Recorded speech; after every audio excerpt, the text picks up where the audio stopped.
దీనిలో ఒక మాట అన్నారు పవన్ కళ్యాణ్ గారు, 100% స్ట్రైక్ రేట్.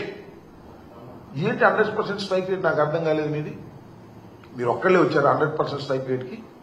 21 సీట్లు పోటీ చేశారు, 21 సీట్లు మీరు గెలిచారు. అందువల్ల మీరు 100% స్ట్రైక్ రేట్ అని అనుకుంటే ఎలాగా అంటున్నా? అది బలం కాదు నాయన. 2 పార్టీల యొక్క మద్దతు నీకు వాపుగా కనపడి నీకు 21 వచ్చినాయి.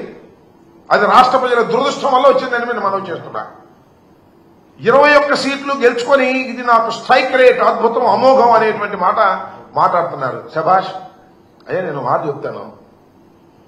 ఏమండి పవన్ కళ్యాణ్ గారు, కొన్నిదల పవన్ కళ్యాణ్ గారు, మీ డయాస్ మీద 21 మంది శాసనసభ్యులు ఉన్నారు, 2 పార్లమెంట్ సభ్యులు ఉన్నారు. అసలు మీ వాళ్ళు ఎవరు చెప్పండి నాకు. మీ పార్టీలో వచ్చిన వాడు ఎవరు? చంద్రబాబు నాయుడు గారి దగ్గర టికెట్ లేకపోతే పంపిస్తే వాళ్ళకి టికెట్ ఇచ్చావు. మేము రిజెక్ట్ చేసిన బ్యాచ్ కొంతమంది టికెట్ ఇచ్చావు. నీ సొంత మనుషులు, నీ పార్టీ మనుషులు ఎవరున్నారు? ఎవరు లేరు. గాలి కొట్టుకొచ్చిన వాళ్ళని కొంతమందిని పెట్టుకున్నావు. నీ అదృష్టం బాగుంది, గాలి కొట్టింది, గెలిచావు. ఇది జరిగినటువంటి అంశం. 100% స్ట్రైక్ రేట్ అనేటువంటి మాట మాట్లాడుతున్నావు.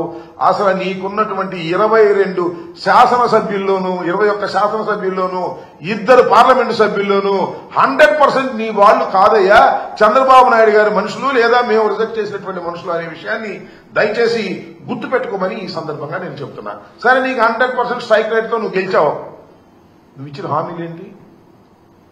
చంద్రబాబు నాయుడు గారు కూటమి ప్రభుత్వం కలిసి ఇచ్చినటువంటి హామీలు ఏమయ్యాయి అని అడుగుతా ఉన్నా. సూపర్ 6 ఏమైంది? సూపర్ 7 ఏమైంది? 143 హామీలు ఇచ్చి ప్రజల్లోకి వెళ్లారు. అక్కడ కాదు 100% స్ట్రైక్ రేటు నీకు ప్రజలు ఇచ్చారనుకుంటున్నావే, ఇక్కడ చేయమంటున్నా.